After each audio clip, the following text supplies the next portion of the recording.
संयुक्त राष्ट्र महासभा में पाकिस्तान के आतंकी चेहरे को बेनकाब करने वाली भारत की बेटी पटेल गहलोत एक आईएफएस अधिकारी हैं। उनका जन्म दिल्ली में हुआ, वहीं मुंबई के सेंट जेवियर्स कॉलेज से उन्होंने राजनीति विज्ञान में ग्रेजुएशन की पढ़ाई की। इसके बाद वो दिल्ली यूनिवर्सिटी के lady Shriram college for women से राजनीति विज्ञान में एमए करके 2015 में आईएफएस में शामिल हुई। अभी वो यूएन में भारतीय मिशन की फर्स्ट सेक्रेटरी हैं।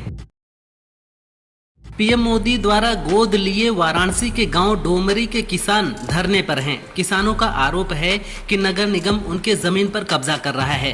दरअसल डोमरी अब नगर निगम के दायरे में आ गया है। अब किसानों ने आरोप लगाया है कि नगर निगम मनमाने तरीके से हमारे जमीन पर कब्जा कर रहा है। वहीं नगर निगम का कहना है कि जमीन हमारी है। यहां 2 अक्टूबर को 3 लाख पेड़ नगर निगम और बीजेपी कार्यकर्ताओं द्वारा लगाए जाएंगे। अमेरिका के कुख्यात यौन अपराधी जेफरी एप्स्टीन का मामला एक बार फिर सुर्खियों में है।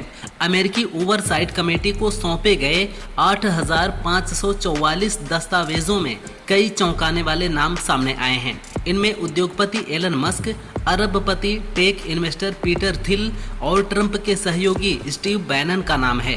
एप्स्टीन फाइलों के नाम सामने आने के बाद मस्क ने एक्स पर प्रतिक्रिया देते हुए कहा कि ये सब झूठ है। भारत के खिलाफ मैच में आपत्तिजनक इशारा करने वाले पाकिस्तानी खिलाड़ी हारिस रऊफ पर आईसीसी ने 30% मैच फीस का जुर्माना लगाया है। वहीं अब खबर है कि ये जुर्माना पीसीबी चीफ मोहसिन नकवी भरना चाहते हैं। पाकिस्तानी मीडिया समा टीवी के अनुसार नकवी व्यक्तिगत रूप से रऊफ का जुर्माना चुकाना चाहते हैं। बता दें, आईसीसी के रिकॉर्ड में रऊफ की ही मैच फीस काटी मानी जाएगी। ये केवल समर्थन और प्रतीकात्मक सहारा देने जैसा कदम हो सकता है।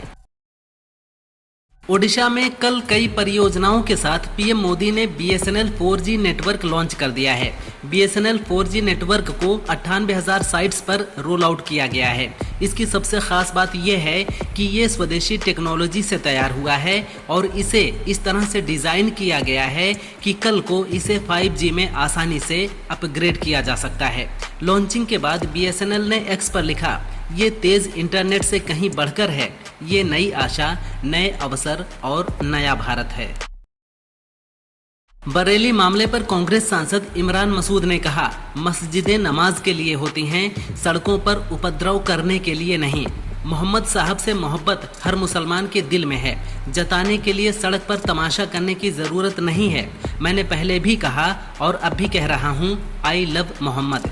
उनके उसूलों और आदर्शों पर चलना ही असली मोहब्बत है, न कि सड़कों पर हंगामा करना। मौलानाओं को आगे आकर इसे रोकना चाहिए।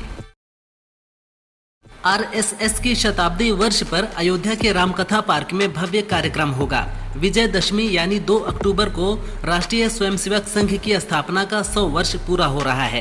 कार्यक्रम में संघ के सर कार्यवाह दत्तात्रेय होस बोले का उद्बोधन होगा। उसके बाद कार्यकर्ता घर घर जाकर सामाजिक सद्भाव, समरसता, पर्यावरण संरक्षण और स्वदेशी के लिए प्रेरित करेंगे। कार्यक्रम में सभी स्वयंसेवकों को पूर्ण गणवेश में पहुंचना होगा। बरेली पुलिस ने मौलाना तौकीर रजा को गिरफ्तार कर लिया है। इसके अलावा 7 और लोगों को अरेस्ट किया गया है। कुल 10 एफआईआर में से 7 में मौलाना तौकीर का नाम दर्ज है। बीते दिन जुमे की नमाज के बाद हंगामा करने पर पुलिस ने लाठीचार्ज किया था। वहीं तौकीर रजा को नजरबंद किया गया था। कल पुलिस किसी अज्ञात स्थान पर ले गई थी। पूछताछ के बाद अब गिरफ्तारी हुई है। पुलिस ने सीसीटीवी के आधार पर ये गिरफ्तारियां की हैं। केंद्रीय मंत्री गिरिराज सिंह ने कांग्रेस पर बड़ा हमला बोला है। उन्होंने कहा कि कांग्रेस देश में गृह युद्ध कराना चाहती है। आई लव मोहम्मद विवाद पर गिरिराज ने कहा कि आरजेडी के लोगों ने भी यही विषय उठाया था जब नेपाल और बांग्लादेश में घटना घटी थी। ये लोग सत्ता के लिए लोगों को लड़ाने में लगे हैं। इसमें ओवैसी सबसे आगे हैं। बिहार विधानसभा चुनाव से पहले एक चौंकाने वाला सर्वे सामने आया है। लोक पोल द्वारा किए गए इस सर्वे के अनुसार बिहार में इस बार एनडीए और महागठबंधन के बीच कांटे की टक्कर है। वहीं जनसुराज भी जनता के बीच जगह बनाने में कामयाब दिख रही है।